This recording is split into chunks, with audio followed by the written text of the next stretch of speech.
Hi, everybody. I normally do my pep talks on the weekend, but I was traveling last week, so this time you're getting a Monday night pep talk. And something I've been thinking about a lot lately is that sentimental feeling we get when a chapter in our lives closes or appears to close. So, for example, when you move away from a place that you have really loved living in and have made good memories there, or when you part ways with a person that you know you're unlikely to interact with very frequently in the future. A lot of times that can leave us heavy-hearted and feeling like something is gone from our lives. And I want to suggest a different way of thinking about those events. Okay.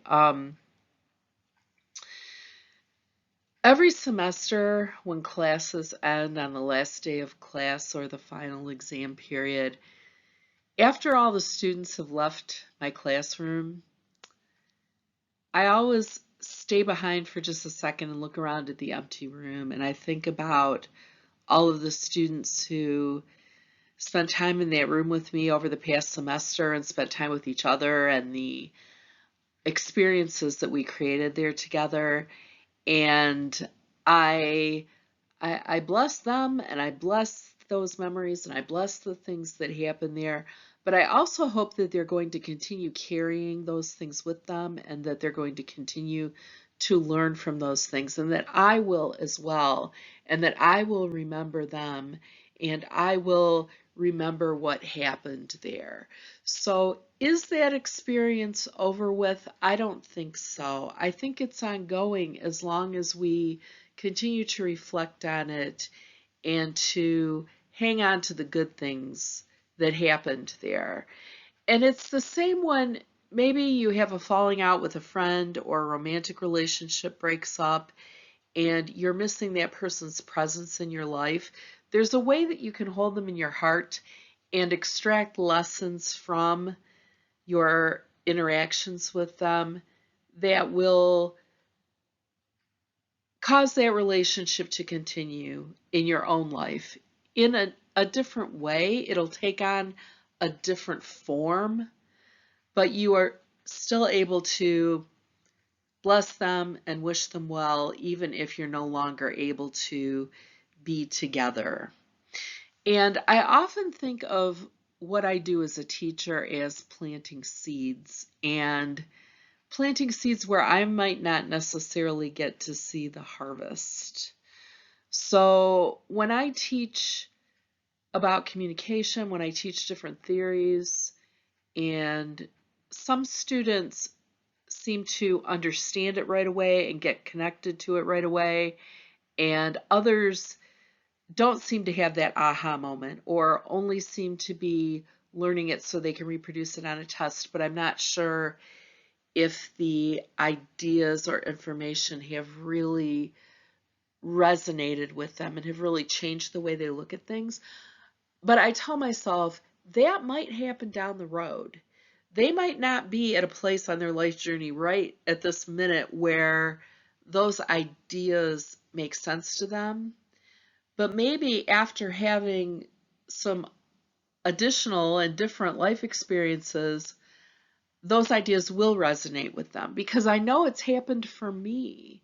There have been things I've heard or read or learned in the past that didn't have much of an impact on me at the time, but later on, after I have had other experiences that give me a context for it, it makes sense to me and it's useful to me. So I like to think of teaching that way, that I can plant some seeds, but I might not always get to see the harvest, but I have to trust that people are going to have that aha moment or make that connection later on in their lives. So it isn't wasted. So all of this is to say, I think as human beings, we like to feel like we have a sense of closure on things, and if an era in our life or a chapter in our life seems to have ended, we like to think of that as in the past. We sometimes like to package up our life experiences in that way because we see our life as a very linear sequence of events. And I find it useful to think that's not over yet. That chapter's not over yet because I don't know everything it was meant to teach me yet. I haven't extracted all of the lessons from it yet. And I'm probably going to carry it in my heart for a while, and that's okay. I don't have to, quote unquote, put it behind me. It might be in the past in linear time, but in heart time and head time, it doesn't have to be in the past. So I'm going to reflect on experiences that are over with in the linear scheme of things, but are not over with in my heart and are not over with in what they can teach me.